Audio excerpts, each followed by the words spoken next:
설명해줄게. 나오면 사야 돼. 얘들아. 주식하지 말고. 수소.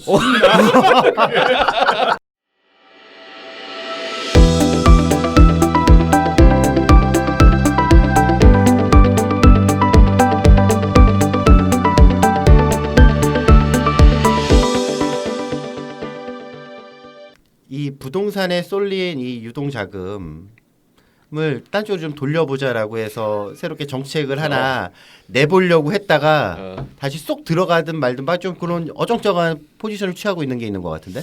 이거 그 뉴딜 펀드 뭐 사라 원금도 보장해준다 이렇게 해가지고 막 나오더라고. 근데 이게 누가 원금 보장을? 정부에서 해줄 거래.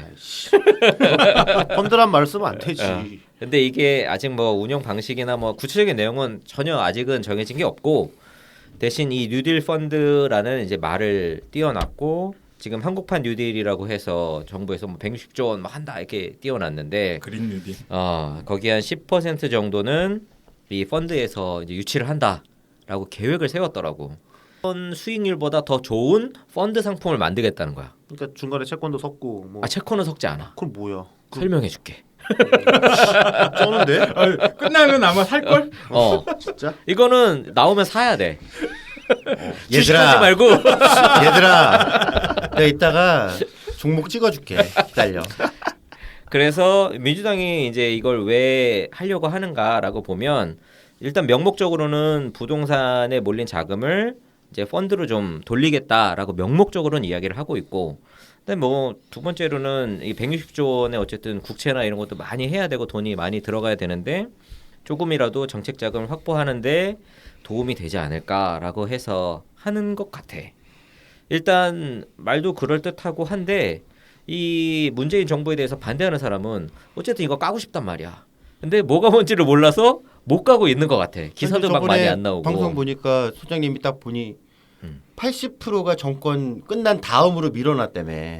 이게 전체가 160조 원인데 지금 내년 후년까지가 한 60조 원 정도고, 거의 100조 원 가까이는 문재인 그 정권 끝난 다음으로 밀려나 있어. 그러니까 사실상 이게 그냥 이게 블러핑이지, 블러핑. 뻥튀기 해놓은 거야 그냥. 자, 이게 뉴딜 펀드가 사실 이게 뭐 정책 펀드라고 하는데 이게 굉장히 새로운 것 같잖아요, 느낌에는. 근데 사실상 이 비슷한 유의 투자 펀드 같은 것들은 많이 있었어. 그리고 지금도 많이 하고 있고. 근데 투자의 주체가 다를 뿐이야. 이게 무슨 이야기냐면, 우리가 익숙한 용어로는 민자 유치라는 게 있어. 정책 사업 하는데 뭐 민자 유치해가지고 관민 합동으로 뭐 한다 이런 얘기 되게 많이 들었잖아. 특히 MB 때 많이 들었지. 그렇지. MB 때 민자 유치, 관민 뭐 합작 투자 이거 많이 했단 말이야. 맥커리. 맥커리.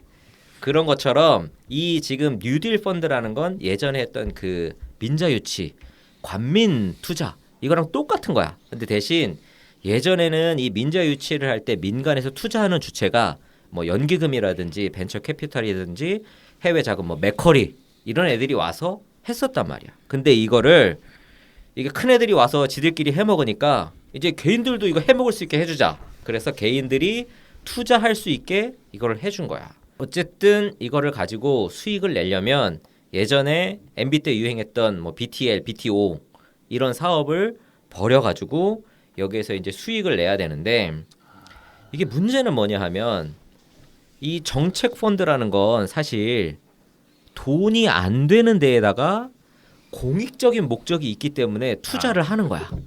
이게 돈이 되는 거면 시장에서 그냥 한단 말이야. 다 돈 되는 거는 이 다른 펀드들이 다 투자를 하고 사업을 하고 다 해. 근데 돈이 안 되는데 공익적인 목적이 굉장히 필요가 높기 때문에 해야 되는 사업들은 이렇게 공공에서, 정부에서 이거 돈을 투자를 해서 이 사업을 한단 말이야. 그게 원래 공공의 역할이잖아요. 그치.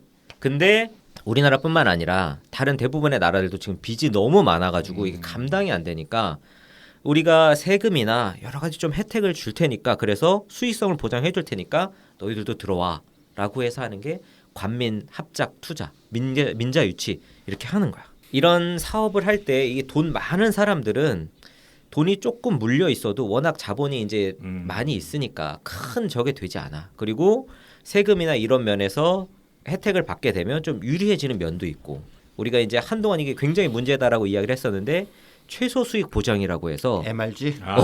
아예 많이 들어봤는데 그거. 이게 마이너스가 되지 않게 그냥 정부에서 돈을 때려 넣어서 보장해주는 조건까지 주었단 말이야. 그 정도로 이 인프라나 정책에 투자하는 사업은 수익률이 보장이 안 돼. 그래서 그 지하철 9호선 같은 경우에 사실은 처음에 설계를 잘못한 데다가 사업을 모델을 잘못했고 수익률을 보장해주다 보니까 좀 문제가 많았잖아요. 그렇지. 정부 이제 재정 투입이 많이 되는 거지. 그래서 돈을 좀 아껴보려고 재정 투입을 좀 덜 해보려고 했다가 오히려 이제 배보다 배꼽이 더 커지는. 피 보는 사례 엄청 많은데 우리나라. 그게 뭐 고속도로나 이런 것도 굉장히 많고.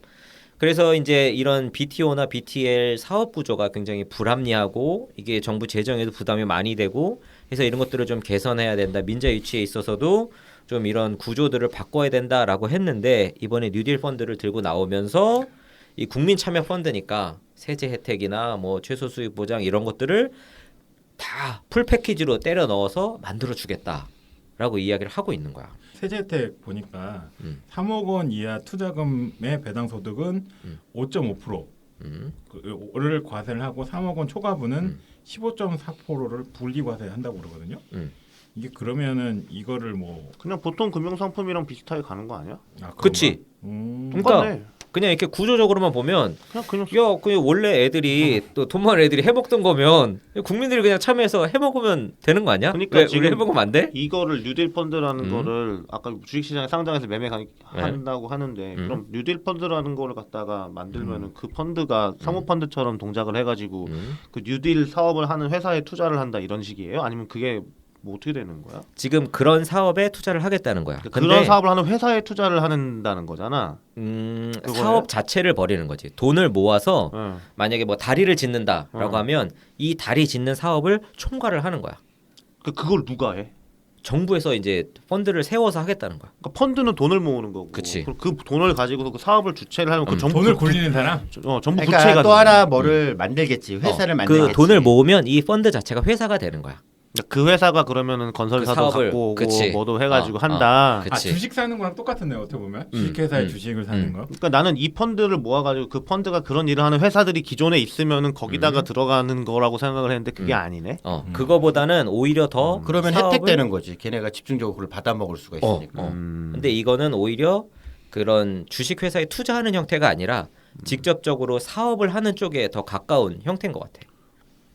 그럼 이건 국공채 식으로 그냥 보통 사업할 때 이 사업에 대해서 공채를 발행해가지고 이런 식으로 돈을 조달하는 대신에 이런 식으로 하겠다.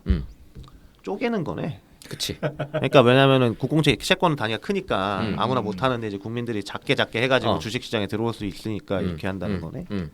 지금 전체 구조적으로는 그냥 공모펀드하고 똑같단 말이야. 구조적으로는. 그게 문제는 없어 보이는데? 크게 문제는 이거 자체로는? 없을 수가 있는데 망하면은 이제 그치. 그게 문제. 그러니까 나라가 사업을 벌여가면 망할 가능성이 크니까 그냥 민간에 있는 기업들에 투자하는 식으로 하면은 모르겠는데 이걸 아직 정해진 게 없다는 거지. 아직 정해진 게 없어. 그래서 구체적으로 까기는 좀 뭐한데 구조를 가지고 이게 구조적으로 어떤 문제점이 있는지를 봐야 되는 거야. 결국은 풀려 있는 돈을 계속 부동산으로 유입시키지 않고 다른 쪽으로 좀 이렇게 유도하려고 해보겠다는 해서 한 안인 것 같긴 해. 그럼 임대사업자들, 부동산 다주택자들 집 팔아서 이거 사세요. 아, 그렇지. 그 얘기 하고 있는 거지.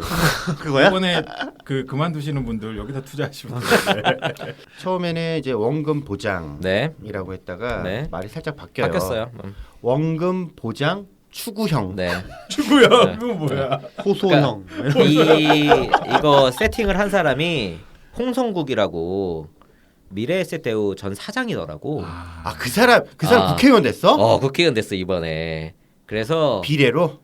비례로 됐는지 뭐 모르겠어. 그건 모르겠어. 그 사람이야? 이 사람이 이걸 이제 전체적으로 설계를 한 거야. 왜 나는 처음에 이 펀드 얘기 나왔을 때 워낙 이 정부에서 뭐 신라젠부터 뭐 이렇게 쭉 있어서 뭔가 또 이렇게 좀 그런 사자가 붙었나 했는데 어쨌든 홍성국 뭐 전 사장이면 사자는 아니잖아 일단. 그 사람은, 메이저니까. 그 사람은 평이 되게 좋은 사람이야.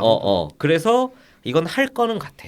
근데 이제 문제가 뭐냐 하면 인프라 펀드나 정책 펀드 같은 경우에는 리스크는 높은데 수익률은 낮아. 그러니까 이게 굉장히 안 좋은 상품이야. 그러다 보니까 정부에서 이 안정성도 보장을 해줘야 되고 수익률도 보장을 해줘야 되고 그래서 굉장히 부담스러운 상품이란 말이야. 그러니까 이걸로 무슨 사업을 하느냐가 중요한데. 그치. 그게 제일 그게 중요해. 아직 안 정해졌다는 거 아니야. 어. 야, 그릇은 만들었어. 어. 이제 담아가지고 요리를 하는데 뭘 할지 모르는데 그걸 민간 걸 뺏어와서 하면 안 되잖아. 그러니까 이게 민간에서 아무것도 안 하는 걸 해줘야 된다는 거. 그렇지, 그렇지. 민간에서 안 하는 걸 하면 사실 수익률이 있는 게 없어. 없네. 근데 그리고 그 이게- 뉴딜이 디지털하고 그린인데 민간이 할 수 없는 걸 하면 되지. 엄청나게 큰 돈이 들어가서 민간이 쉽게 못 하는 거. 그치. 그런 그래서 걸 할 수 있지. 외국에서는 이런 정책 연계 펀드나 이런 인프라 펀드가 주로 어디에 투자를 하냐면 벤처 기업들에 투자를 해.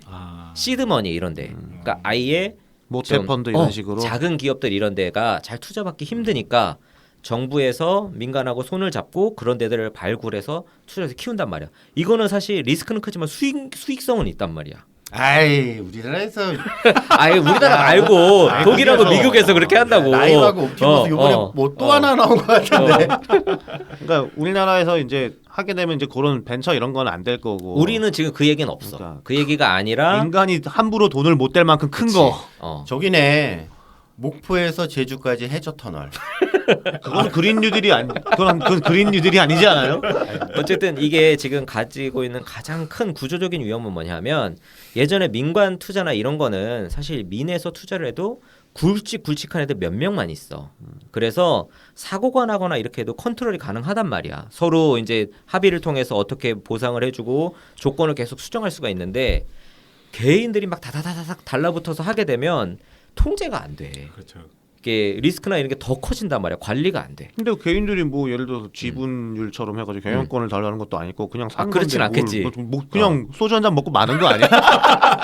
아니 근데 이게 펀드라며. 여러 사람이 모이면 거기서 또 문제가 생겨. 예상치 못한 문제가. 그러니까 이게 웃기는 게 발생해. 지가 주식 사서 떨어지면은 소주 한 잔 먹고 마는데 이걸 나라에서 사라고 했다면 개지랄을 한다고. 더군다나 지금 원금 보장 어쩌고 저쩌고 이래 수익률 질러버렸기 보장, 때문에. 나왔기 때문에 그 주식 투자 안 해본 애가 이렇게 뭐 떨어지면 소주 한 잔으로 안 끝난다. 적당히 하셔. 두 잔 세 잔 뭐 먹으러 가시죠 이제.